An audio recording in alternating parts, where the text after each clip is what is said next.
Pourquoi le sport met-il de bonne humeur? Libération d'endorphines dans le corps. Plusieurs hypothèses ont été formulées pour expliquer l'effet du sport sur la bonne humeur. La plus connue reste, évidemment, l'effet bénéfique du largage des endorphines. Rappelons qu'il s'agit d'hormones produites par l'organisme à l'effort, et dont les effets s'apparentent à ceux de la morphine. Elles atténuent la douleur, et procurent une sensation de légère euphorie, que les athlètes désignent par l'expression runaire, est l'ivresse du coureur. Mais cela ne concerne pas que la course à pied.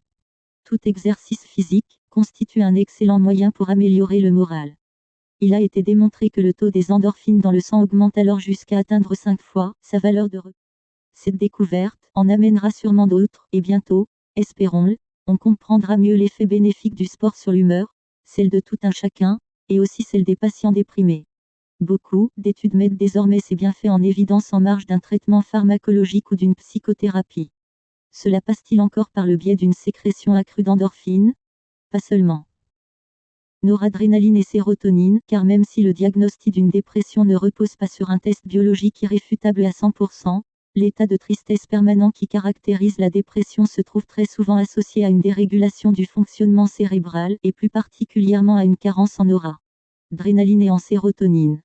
Or l'activité physique stimule la production de ces neurotransmetteurs. Résultat, dès la première séance de sport, d'autres acteurs pourraient encore être impliqués. Il y a une dizaine d'années, l'équipe du professeur Attilas Sabo, Université de Nottingham, attirait l'attention sur l'existence d'une petite substance cérébrale, la phényléthylamine, qui semble fortement impliquée dans l'équilibre psychique. On remarque ainsi que la PEA est particulièrement déprimée chez la majorité des patients dépressifs, 60%, et qu'une séance de sport suffit à en relever les taux. Le sport rééquilibre le cerveau. En résumé, le cerveau humain semble être équipé de différents systèmes qui lui permettent de percevoir très finement le niveau de difficulté rencontré au cours de la journée et de régler en conséquence la production de ces amines du plaisir. L'oisiveté à laquelle beaucoup de gens se trouvent plus ou moins condamnés aurait pour conséquence de détraquer la machine, et l'on trouverait par le biais du sport le moyen de la remettre en phase.